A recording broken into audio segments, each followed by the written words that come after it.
शक्तिशाली पिता। एक गरीब पिता ने अपने इकलौते बेटे को खूब पढ़ा लिखा कर एक बड़ा इंसान बनाने का फैसला कर लिया था। पिता दिन रात मेहनत करता और अपने बेटे की पढ़ाई का खर्चा उठाता। बेटा ही खूब मन लगाकर पढ़ता। एक दिन पिता का सपना सच हो गया।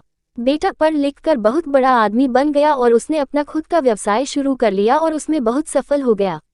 एक दिन बेटा अपने बड़े और आलीशान ऑफिस में बैठा हुआ था, तभी उसके पिता उसका ऑफिस देखने आए। बेटा अपने ऑफिस की शानदार कुर्सी पर बैठा हुआ था। पिता को देख बेटा खुश हो गया और अपनी कुर्सी से खड़ा हो गया। पिता ने बेटे को कुर्सी पर बैठाया और बेटे के पीछे खड़े हो गए और उसके कंधों पर अपना हाथ रखते हुए कहा, बेटा, तुम्हें पता है कि आज इस दुनिया में सबसे शक्तिशाली इंसान का एहसास किसे होता होगा?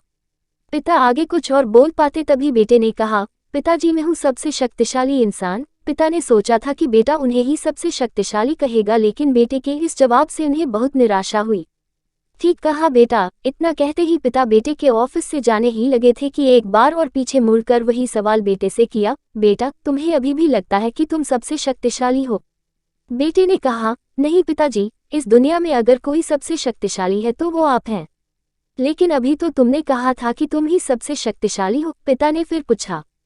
हाँ, वो मैंने इसलिए कहा था क्योंकि उस वक्त दुनिया के सबसे शक्तिशाली इंसान के हाथ मेरे कंधे पर थे, इसलिए उस वक्त मैं खुद को सबसे शक्तिशाली महसूस कर रहा था, बेटे ने जवाब दिया।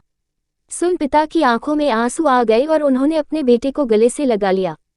कहानी की शिक्षा। माता पिता हमारे जीवन का आधार हैं। यदि उनका आशीर्वाद है तो हम इस दुनिया के सबसे शक्तिशाली व्यक्ति हैं। अपने माता पिता के आशीर्वाद के बिना हम कुछ भी नहीं, इसलिए हमेशा अपने माता पिता की आज्ञा का पालन करें और उनके दिए सुझाव को गंभीरता से लें। आशा करती हूँ कि आपको मेरी कहानी पसंद आई होगी।